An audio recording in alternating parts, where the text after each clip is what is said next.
If you're an older man who still masturbates, I want you to hear this because there's something almost no one is telling you. In fact, it might be the one thing quietly weakening your erections, dulling your sensitivity, and undermining your confidence.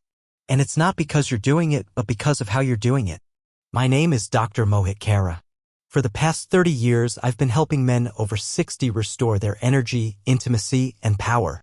And I can tell you, this is one of the most common yet least understood issues I see every week in my clinic. Most men think of masturbation as either good or bad, a black and white issue. But the truth is more nuanced and far more important than you realize. Because while self-pleasure can support your health, it can also subtly undermine your performance, your hormones, your circulation, and even your connection with others if done incorrectly. In this video, I'll walk you through 10 hidden risks of masturbation after 60 that most doctors never talk about and how to transform this private habit into a tool that actually protects your prostate, improves blood flow, strengthens testosterone, and enhances intimacy. And before we finish, I'll also share a 7-second natural technique I give my patients to help restore firmness and libido safely, effectively, and without prescriptions. Let's begin because your health and your confidence deserve the truth. Before we start, if you haven't subscribed yet, hit that button and turn on the bell to never miss crucial health insights designed specifically for men 60 and beyond. And if this video resonates with you, type 1 in the comments. If not, type 0. I value your feedback and it helps me create content that truly serves you. Now let's talk about the part most men never anticipate because the danger isn't just physical. It starts much deeper. The first hidden risk of masturbation after 60 is something I've seen silently erode the emotional well-being of countless men, and yet no one warns you about it. It's not about your body. It's about your connection to the world around you. Risk number 1, social isolation. I remember sitting across from one of my patients, a retired high school teacher, 67 years old. He had this quiet look in his eyes, a heaviness that comes not from age, but from feeling unseen. After a few minutes of small talk, he leaned in and said, "Doc, I haven't touched anyone in months, but I'm still taking care of myself. Is that bad?" That question stayed with me not because of the act itself. There's nothing inherently wrong with self-pleasure. In fact, when done intentionally and in balance, it can be a healthy part of a man's sexual life. The problem is what happens when it becomes a substitute for intimacy, rather than a support for it. Many men in their 60s, 70s, even 80s, find themselves slipping into quiet routines. Solo release becomes a comfort, a habit, a way to feel something, anything, for a moment. And slowly, without realizing it, they stop seeking connection with others emotionally, romantically, even socially. Masturbation fills a void until the void becomes a chasm. It's not just about sex. It's about a subtle, painful withdrawal from life, from hugs, from laughter, from eye contact, from feeling seen as a man, not just a patient or a retiree. I've seen men lose the desire to date, to touch, to interact simply because solo pleasure became easier than facing the vulnerability of real connection. And here's a truth few will say out loud. Physical touch is more than pleasure. It's medicine. It's what keeps your emotional circuits firing, your testosterone active, and your sense of self-worth alive. When you stop reaching out, your world begins to shrink. Not because you're getting older, but because you've stopped believing that anyone wants what you still have to give. So, if you've noticed yourself withdrawing more and more, if your private life has become the sole source of your connection, it's not a failure. It's a signal, a reminder that you were made for more. And that more is still possible no matter how long it's been. Rebuilding that connection doesn't necessarily mean jumping back into dating or chasing romance. Sometimes it starts with something as small as calling an old friend, joining a local group, or striking up a conversation with someone new. Intimacy isn't just physical. It's about being seen, being heard, being human again. Because the moment we stop believing we deserve intimacy, we start settling for isolation disguised as independence. And if emotional distance is one hidden danger, the next one affects the body. Something most men don't even realize they're damaging until it's too late. Let me show you what it is and how to avoid it. Risk number 2, micro tears to the skin. Not long ago, I had a patient in his 70s come to me with an issue he was almost too embarrassed to mention. He said, "Doc, I've noticed irritation down there after and it's been happening more often lately." I could tell by his voice he was genuinely concerned, but also a little ashamed, as if this was something he should have outgrown. Here's the truth. The skin of the penis, especially as you age, becomes thinner, more delicate, and slower to heal. The body loses some of the collagen and elasticity it had in its youth. Combine that with decades of friction, and it's no wonder many older men develop what are called micro-tears, tiny rips or abrasions in the skin that can occur during masturbation, especially when done too aggressively or without proper lubrication. Most men don't even notice it at first. A little redness, a slight tingle afterward, maybe a mild sensitivity for a few hours, but over time, these repeated micro-injuries can cause inflammation, irritation, and even scarring. They can dull sensitivity, not enhance it. And in some cases, they open the door to infections, bacterial or even fungal, that thrive in warm, moist conditions. The worst part is, many men think the discomfort means something is wrong with them, with their hormones or their nerves, when in reality, it's simply their technique that needs adjusting. Masturbation shouldn't hurt. And if it does, it's not a sign that you're broken. It's a sign that your approach needs to evolve with your body. So, what can you do? First, be gentle. You're not 25 anymore. And that's not a weakness. It's a reason to treat your body with more care and respect. Second, always use a high-quality, water-based lubricant, not petroleum jelly, not saliva. The right lubricant reduces friction, prevents tears, and actually helps preserve sensitivity over time. Third, slow down. You're not racing against the clock. This is about connection, not completion. I often tell my patients that this stage of life isn't about less pleasure. It's about better pleasure, wiser pleasure, the kind that respects the body and honors the years that have passed. There's no shame in adjusting how you touch yourself. In fact, there's power in it. You're learning to work with your body, not against it. And that's what true masculinity looks like at this age. Awareness, not avoidance.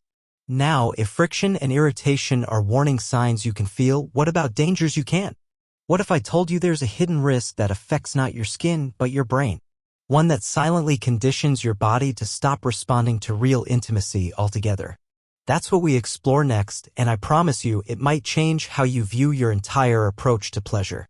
Risk number 3, desensitization. He was 64, sharp-minded, healthy, still working part-time, and yet he sat in my office looking defeated. "Doc," he said, "I don't feel anything like I used to. I can get there by myself, but with my wife, it's different. I don't know what's wrong with me. I see this more often than you might imagine. And it's not always about low testosterone or circulation. Sometimes it's about what I call quiet nervous system conditioning. You see, when a man masturbates in the exact same way over and over again, the same grip, the same rhythm, the same pressure, the same fantasy or scream, the brain and body begin to associate pleasure only with that specific pattern. It's like carving a deep trench in the earth. Every time you pour water, it follows the same path. After a while, it forgets how to flow anywhere else. In a sexual context, this is called. And in men over 60, it often manifests as difficulty getting aroused with a partner, needing more intensity to achieve the same result, or struggling to orgasm without recreating a very specific solo setup. What once felt natural now feels like work, and it leads to confusion, frustration, and even shame. But it's not a moral failing. It's not even a medical one. It's neurological conditioning. And the good news is it's reversible. Start by varying how you touch yourself. Vary the speed. Change the grip. Explore different positions. Try engaging your imagination rather than relying on external stimulation every time. And most importantly, slow down. Don't rush to release. Allow yourself to explore. When you introduce variety and stimulation, you reawaken sensitivity, not just in the body, but in the brain. And here's what I tell every patient who struggles with this. Your nervous system isn't broken. It's just overtrained in one direction. What it needs isn't shame. It needs patience, permission, and time to reset. I've seen men reconnect with their partners after years of numbness simply by practicing differently.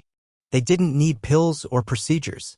They needed permission to explore themselves with curiosity, not urgency. This risk is subtle, and that's its danger, because you might not even realize it's happening until the distance between you and your partner becomes too great to bridge. But the bridge can be rebuilt. And it starts with retraining how you respond to pleasure, both alone and with someone else. Now, if desensitization is about changing how your body feels pleasure, the next risk is even more dangerous because it can hide something life-threatening.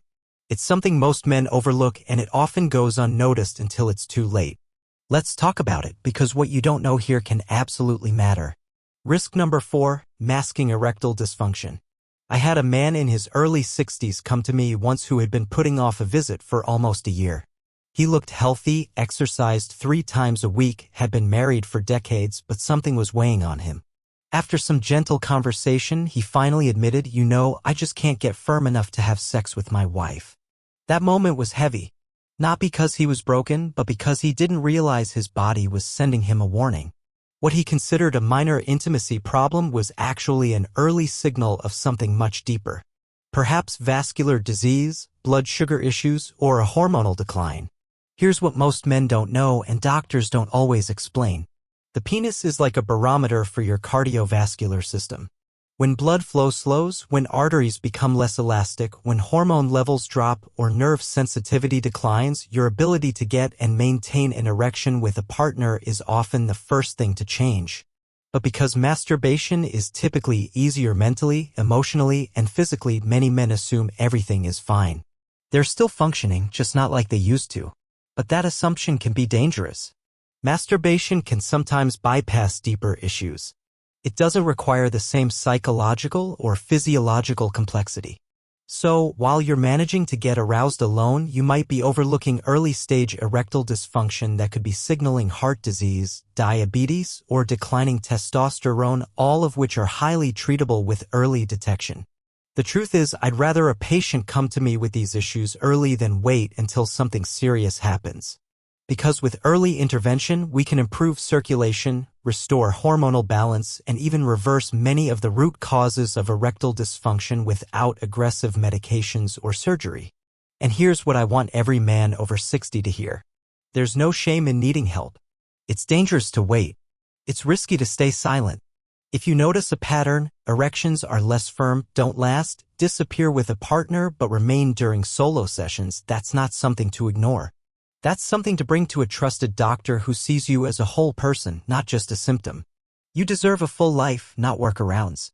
And masking a problem with solo habits only delays the recovery you are fully capable of. Now, if this risk hides in your blood flow and hormones, the next one comes from something even more surprising. Something as simple as how you sit. And believe it or not, the position you're in can subtly damage a key nerve affecting pleasure, sensitivity, and long-term pelvic health. Let me show you how to avoid it. Risk number 5, nerve compression from poor posture. A few years ago, I met a man in his early 70s. He came in complaining of a dull, persistent numbness in his groin that had been slowly worsening over the past 6 months. He thought it might be circulation issues or perhaps age catching up. But after a full examination, I realized it wasn't vascular. It was neurological. The culprit? Something deceptively simple. The way he sat. Most men don't realize that posture, especially during masturbation, plays a significant role in nerve health. Many older men spend more time sitting in recliners, office chairs, or hunched over in quiet solitude. And while this might seem harmless, the pressure from sitting on hard surfaces or in a slumped position can slowly compress the pudendal nerve, the nerve responsible for sensation in the penis, perineum, and surrounding pelvic floor. Over time, this compression can lead to numbness, tingling, loss of sensation, and even pain during or after sexual activity. Often, it starts subtly. Perhaps you feel less responsive or experience a strange buzzing. But if left unaddressed, it can become chronic and more difficult to reverse. It's frustrating because most men think the problem is with their hormones or their desire, when in reality, it's simply a mechanical issue. But the good news is, once you understand it, it's easily fixable. The solution starts with awareness. Avoid masturbating while sitting on hard chairs or hunched forward. Instead, choose a semi-reclined or lying position that supports your spine and pelvis. A pillow under your knees can take pressure off your lower back and help open up the pelvic area. Also, take regular breaks from sitting throughout the day. Stand up, stretch, get your blood flowing. Your nervous system needs movement just as much as your muscles do. I always tell my patients, comfort isn't a luxury. It's a form of protection. How you position your body during intimate moments says a lot about how you're caring for your long-term health. When you give your nerves room to breathe, you give your body permission to feel again. It might seem like a small thing, but these small habits add up. And when you feel numbness where you once felt life, it's not just physical. It impacts your sense of masculinity, your confidence, your connection to yourself. Now, if posture can subtly impact sensitivity, the next risk is about something even more subtle, something many men turn to in moments of stress, loneliness, or boredom. It might seem harmless at first, even helpful, but over time it can become a hidden emotional trap. Let's talk about what happens when masturbation stops being physical and becomes your only form of escapism. Risk number 6, using it as your sole emotional outlet. A man in his early 60s once sat across from me and said, almost as an aside, sometimes I just get tired of feeling things. Masturbation helps me check out. He wasn't talking about lust. He was talking about loneliness, about stress, about boredom, about that dull ache in the chest that builds when no one calls, no one visits, and the days all feel the same. And I understood him because for many men over 60, especially those who are retired, widowed, or living alone, masturbation becomes more than just a physical release. It becomes a form of escapism, a way to regulate emotions that feel too heavy to carry. You're not seeking pleasure, not really. You're seeking relief. You're trying to drown out the noise. The truth is, the pleasure itself can temporarily reduce stress, lowering cortisol levels. It creates a brief chemical cocktail of dopamine, oxytocin, and prolactin, hormones that make you feel calm, safe, and even loved. But when this becomes the only emotional outlet, it can slowly become a form of avoidance. Instead of dealing with deeper feelings, sadness, grief, frustration, even anxiety, you numb them with sensation. And what starts as a coping mechanism can subtly become a dependence. You might not even realize it until you start skipping social events, avoiding phone calls, or losing interest in hobbies. All because it's easier to just stay home and feel that brief sense of control. I want to be crystal clear, there's no shame in needing comfort. Every man, no matter his age, needs ways to cope with emotional stress. But if masturbation is the only lever you're pulling, it might be time to expand your emotional toolkit. Start small. Talk to someone, a friend, a counselor, or even a support group. Move your body. Get outside. Create new routines that involve more than just solitude.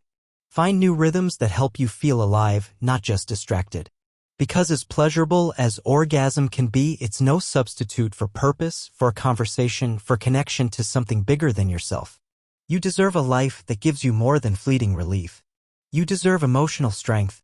And strength comes from range, from the ability to feel fully and respond with choice, not habit. There's a deep masculinity in that awareness. And while emotional escapism can subtly drain your spirit, the next risk is one that can subtly weigh down your body. It's something most men never anticipate until they start feeling a heaviness between their legs that won't go away. Let's talk about what happens when a good thing becomes too much and how to bring your body back into balance. Risk number 7, guilt or shame. He was 72, a retired pastor, gentle and thoughtful. When we started talking about his sexual health, his eyes dropped. His voice grew softer. And then he said something I'll never forget. Doc, I still do it sometimes. And then I feel like I've done something wrong. I can't even look at myself in the mirror. That kind of quiet shame runs deeper than most men realize. It's not always about what you're doing. It's about what you've been taught to believe about it. For many older men, especially those raised in deeply religious or traditional households, masturbation was presented not as a private act of self-care, but as something sinful, weak, or perverse. Those messages stick with you long after you stop hearing them. So even now, decades later, I meet men who carry guilt like a shadow. They don't talk about it with friends. They never discussed it with their doctors, and they never truly questioned whether that feeling of guilt was justified. Instead, it festers. Every time they touch themselves, they experience a brief moment of comfort followed by hours, sometimes days, of internal punishment. Not because it hurts their body, but because it hurts their self-worth. Here's what I want you to hear clearly. There's no shame in caring for your body. There's nothing immoral about desiring pleasure, comfort, or connection. Especially at this later stage of life when intimacy can be harder to find but no less essential. Masturbation, when done with respect and awareness, is simply one way to care for your physical and emotional health. It's not a flaw. It's not a failing. It's human. But if you've been carrying guilt for years, even silently, it can have real consequences. Chronic shame can elevate cortisol, disrupt your nervous system, and even diminish your body's capacity for pleasure. It can undermine your confidence, cloud your relationships, and make you feel unworthy of the very things you're born to experience. Touch, joy, intimacy. So what's the first step to healing? It's not changing what you do. It's changing what you believe about it. Sometimes that means talking to a therapist, especially one who specializes in sex-positive or elder care. Sometimes it means rewriting the script in your own head. Replacing judgment with compassion, guilt with gratitude. You're not broken. You're not dirty. You're a man with needs, desires, and a history. And you have the right to hold all of that without shame. And while guilt can weigh heavily on your heart, the next risk we're going to explore is one that weighs even heavier on your body. Quite literally, it's a physical ache that builds quietly over time. And many men don't notice it until the discomfort becomes too much to ignore. Let's talk about what it means when your body starts telling you it needs a rest. Risk number 8, pelvic congestion. Not long ago, I had a man in his 60s come in with an unusual complaint. He said, "Until I came to the doctor, I never thought masturbation could be harmful." He had ruled out infection and his prostate exam showed everything was normal. But when I asked about his habits, specifically how often he ejaculated, his answer gave me all I needed to know. Since retiring, he said his days had become quieter, more time at home, less structure, and to cope with boredom and stress, he found himself turning to masturbation. Not occasionally, but 2, sometimes 3 times a day. "It helps me sleep," he told me. "It gives me something to do, but lately I just feel off." What he was experiencing is what we call pelvic congestion. A buildup of blood and pressure in the pelvic area due to repeated, frequent stimulation without enough time for recovery. When ejaculation occurs too frequently, especially over a prolonged period, the tissues and blood vessels in the pelvic floor can become irritated and inflamed. You might feel a heaviness in your testicles, a deep ache behind your pubic bone, or even an unexplained soreness that lingers. It's not about morality. It's about balance. Your body, especially as it ages, needs time to recover. The systems that regulate blood flow, hormone release, and muscle contractions are more delicate now than they were at 25. It doesn't mean you're fragile. It means you're wiser. And that wisdom empowers you to listen more closely. If you're experiencing this dull heaviness in your pelvic area, or even a feeling of fatigue or strain after frequent masturbation, it's your body's way of asking for space, for rhythm, for moderation.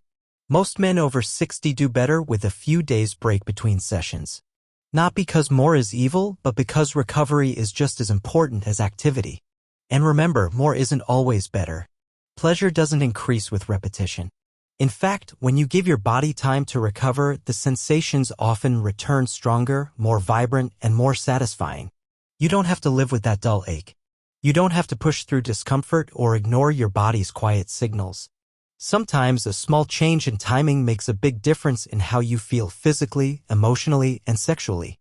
Now, while pelvic congestion is a signal your body sends from below, the next risk we'll explore starts at a cellular level and is most important if you're still considering fatherhood. Because yes, even at 60 or 70, it's possible. But you'll want to know how this next habit can quietly work against your chances. Risk number 9, potential impact on sperm quality. He was 61, newly married, and full of quiet excitement when he walked into my office. "My wife and I are trying for a baby," he told me. "She's younger, and we're hopeful, but it's been 6 months and nothing." He wasn't panicked. Not yet, but I could feel the weight of his hope and the pressure to deliver. After reviewing his labs and lifestyle, everything looked pretty solid. Good hormone levels, no major health issues. But when I asked about his ejaculation habits, he paused. "Pretty often," he said, "every day, sometimes more. It helps me relax." And I thought, the more, the merrier, right? It's a common belief, but when it comes to fertility, it's not that simple. You see, while frequent ejaculation isn't harmful for most men, it can temporarily reduce sperm quality, specifically sperm concentration. This means that while your body is producing sperm, it might not be giving each sample enough time to replenish to optimal levels. Especially for men 60 and older where natural sperm production is already a little slower, this can make more of a difference than most men realize. Now, this doesn't mean daily ejaculation will ruin your fertility. Not at all. But if you and your partner are actively trying to conceive, timing matters, quality matters, and surprisingly, moderation can actually improve your chances. Research has shown that a 2 to 5 day abstinence period before attempting conception typically results in the highest sperm concentration and motility. It's about giving your body time to build up its resources and ensure it's delivering the best it can. This is where awareness becomes power. Many older men are still fully capable of fathering children, and many do. But it requires an understanding of how the body functions now, not how it functioned at 25. Fertility isn't just about desire. It's biology, timing, and mindfulness in your habits. So, if creating life is still something that holds a place in your heart, or even just an option you want to keep open, consider adjusting your routine. You don't have to abstain forever. Just give your body time to prepare, to replenish, to deliver what's needed when the time is right. And remember, your ability to create life isn't just physical. It's emotional. It's energetic. It's a symbol of the vitality that is still alive within you. Now, while this risk only applies to a specific goal, fatherhood, the final risk impacts almost every man, whether you're trying to conceive or not. It doesn't show up in your body immediately. It starts in your brain. And if you're not careful, it can change how you see women, yourself, and the very meaning of intimacy. Let's talk about it. Risk number 10, disconnect from reality. I was talking to a man in his early 70s once who shared something with surprising honesty. It's not that I don't want intimacy with a partner, he said. It's just that real life doesn't appeal to me anymore. I don't know when it happened, I just stopped getting aroused by real connection. That moment stuck with me because what he was describing wasn't erectile dysfunction. It wasn't low testosterone. It was something more subtle and in many ways more devastating. He had unconsciously trained his brain to respond only to fantasy, to the filtered intensity of pornography, and over time, real touch, real scent, real voice, real emotion couldn't compete. You see, the human brain, especially the male brain, is incredibly sensitive to novelty and stimulation. When repeatedly exposed to highly arousing, unrealistic content, the brain begins to adjust its reward system. It craves the extreme, the dramatic, the impossible, and slowly it becomes less responsive to the natural, to the gentle pace of true human connection. For men over 60, this risk is particularly real because as life slows down and solitude sets in, the temptation to escape into the digital world can intensify. There's no judgment here, only understanding. Screens don't reject. They don't demand vulnerability. They give you a predictable dose of stimulation. But what they often take without you realizing it is your sensitivity, your presence, and your capacity to be deeply moved by something real. What starts as a simple visual aid can escalate into a dependence that makes connection difficult, not just sexually, but emotionally. You might find yourself bored in real-life moments that used to bring joy. You might start comparing partners, even subconsciously, to images that were never real. But here's the good news. This kind of disconnect is reversible. Your brain is plastic, which means it can change. You can retrain it. Start by taking breaks from artificial content. Replace it with memories, with imagination, with real human contact when possible. Read, reflect. Allow desire to build without demanding instant gratification. Give yourself a chance to rediscover the slower, deeper layers of intimacy. You don't have to live behind a screen. You're not too old to feel something real again. Sometimes the most powerful arousal comes not from what you see, but from what you remember, what you feel, what you hope to experience again. And now that we've covered these 10 hidden risks, physical, emotional, hormonal, neurological, there's one more final point we need to talk about. Because knowing the risks is only half the story. What if there was a natural, simple way, just 7 seconds a day, to actually reverse much of the damage, restore blood flow, and reignite the vitality you thought was lost? That's what I want to show you next. Conclusion. So, you now know that masturbation after 60 isn't good or bad. It's not black or white. It's a tool. And like any tool, how you use it determines whether it strengthens you or slowly wears you down. We've talked about 10 real risks. From social isolation and desensitization to nerve damage, guilt, pelvic congestion, and even a disconnect from reality. This isn't meant to scare you. It's meant to wake you up, to give you awareness and permission to care for yourself better. Because this stage of life isn't about giving up anything. It's about doing it differently. With more intention, more care, and more wisdom. Your body still responds. your desire still matters. And with a few small adjustments, your private habits can become a source of power, not shame. If this conversation resonated with you, then stay with me because what I'm about to share next might be the key to reviving everything you thought was lost. A simple natural method I've given to hundreds of men. A method that might change how you feel tomorrow morning. Let's talk about it.